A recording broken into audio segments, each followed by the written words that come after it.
Welcome to the Political Matrix News. Politics, people, local, regional, national news. Political Matrix News keeps you informed. We have the sources, we have the truth from inside the Political Matrix.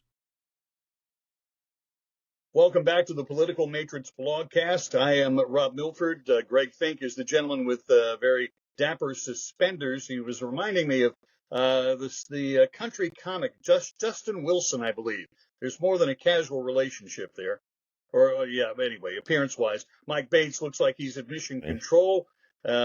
Mike, what's your top 3, 2, 1, your top story remaining for this Wednesday between Super Tuesday and the State of the Union message? Well, at the state level, there's two interesting bills. One, which I think has got some potential of becoming law, and that is the one that would ban camping by homeless people in most public places. And then the other is a bill that passed the Florida House, but is unlikely to pass the Senate. And that would lower the age to buy a long gun from 21, as it is currently, back to 18, which is where it was prior to the Marjorie Stoneman Douglas so-called, School Safety Act that followed the Parkland shooting. So the House is okay with putting the age back to 18. Senate's not going to go along with it. So going to die. Wait a minute. It's a Republican bill, and the Senate certainly has a Republican majority. What's up? Well, the Senate President Pasadoma said it ain't going to pass. I mean, she's in charge, and it ain't going to see the light of day. So it will die by Senate inaction. So the House passed it. The Senate, I don't see him even taking it up. Having said that, though, I will say this. I was highly critical of Senate Bill 7026 back when it passed, and there were a lot of complaints about it. But I want to explain the biggest reason that constitutionalists, which should be everybody, should have objected to it.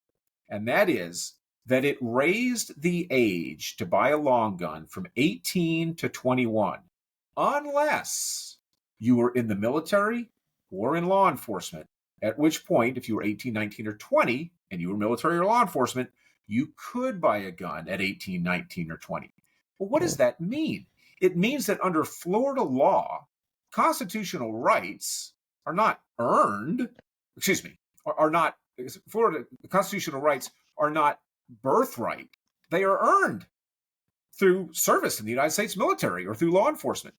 That law with that exemption, and look, I'd have opposed it even if it didn't have the exemption, but by putting in the exemption that military and law enforcement who are 18, 19, or 20 could buy a gun at 18, and that's still the law today, that changes a constitutional right to a constitutional privilege that is earned through your employment. And that is prima facie unconstitutional. It was the worst bill ever regarding guns that ever passed the Florida legislature. It did not go through the court system. No one filed against it. No one complained. No one arrested. Oh, no, the NRA did. The NRA did, but nothing happened. There's still not gotten a decision on it. It's still languishing in the courts all these years later. Oh, okay. All right. And that was 18? I think it was 2018. 2018, it just hit 6 years on Valentine's Day. Yeah. Mm-hmm.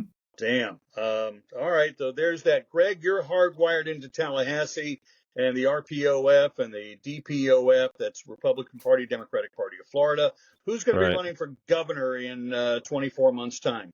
Well, there's a rumor out there about Murkowski. He's talking about running for governor on the Democrat side. Full total name, and where's he from?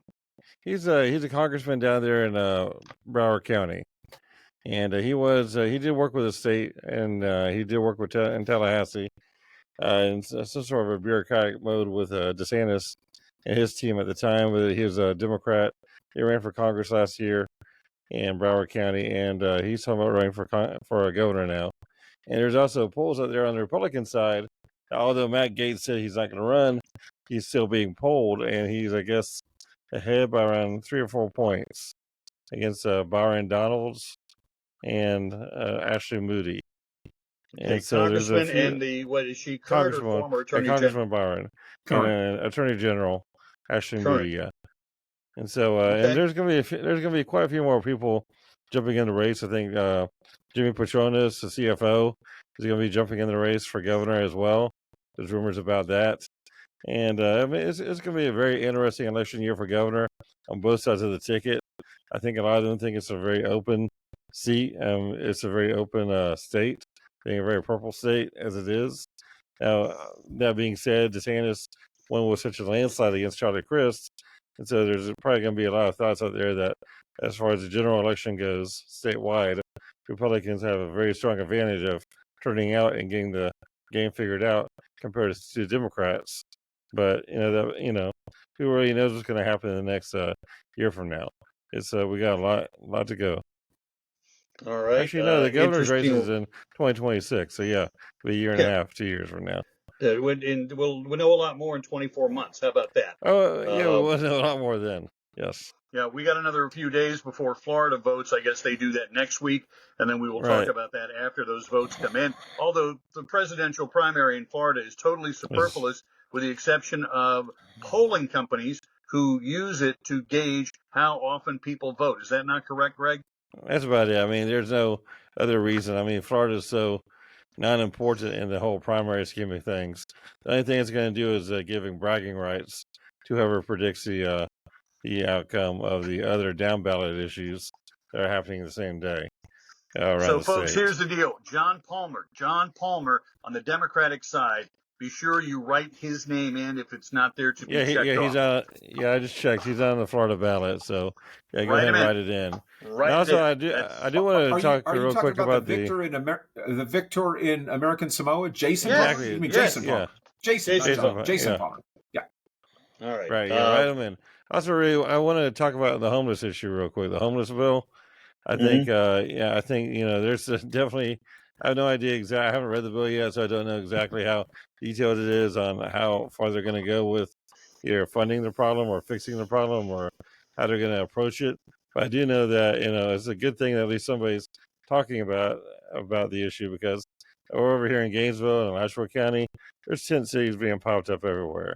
I mean, Pensacola, you guys have so many panhandlers and so many con men, in my opinion, on each corner, basically conning the system. There's actually a real homeless issue out there that's not being seen. People who are not out there, and that's one thing people don't separate, is the panhandlers from the homeless. And there is really a big homeless issue out there that's very serious, needs to be fixed. But the panhandling issue and all the drug muling and the basically harassing you on your way to your car and the parking lot, that's a whole separate issue from the homeless. And hopefully people are going to be able to separate that legally and whenever they approach the solution stage. Yeah, okay. And that's all well and good there, Greg, but the bill does allow some places for homeless to sleep in the public, but it doesn't allow very specific places. And a really good example of that would be children's parks, right? We can't have homeless people sleeping where children play, where they've got feces and many times drug needles, stuff laying around. And so the Florida bill that is likely to pass and will almost certainly be signed into law does the right thing, but it might end up being overturned because there's a case before the Supreme Court out of Oregon that is going to be decided this term as to whether or not you can ban homeless from sleeping in public if you don't otherwise provide them a place to sleep.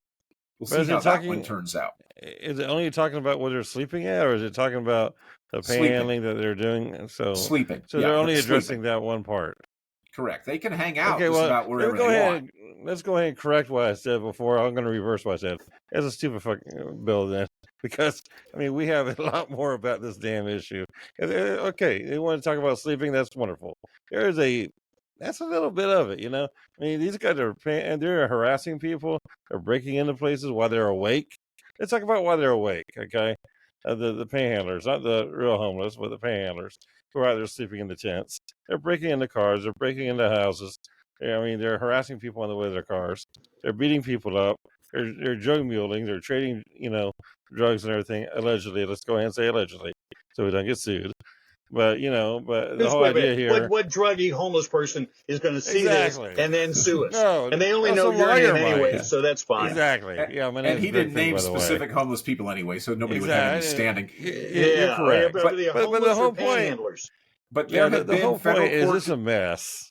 Yeah, there have been federal court decisions, though, Greg, where not in the circuit, to my knowledge, but there have been federal court decisions that panhandling is a protected First Amendment right.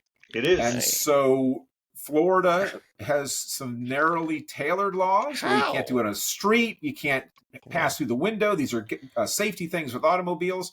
But walking down the sidewalk, hey, brother, can you spare a dime? That seems to be protected. All right. On that happy note, we remain protected as Wow. well, since we work on that First Amendment thing on a regular basis. You want to Yes, find we out do. more, politicalmatrix.com. On behalf of Mike Bates and Greg Fink, I'm Rob Milford. Have yourself a good one, and let's keep digging up some political dirt.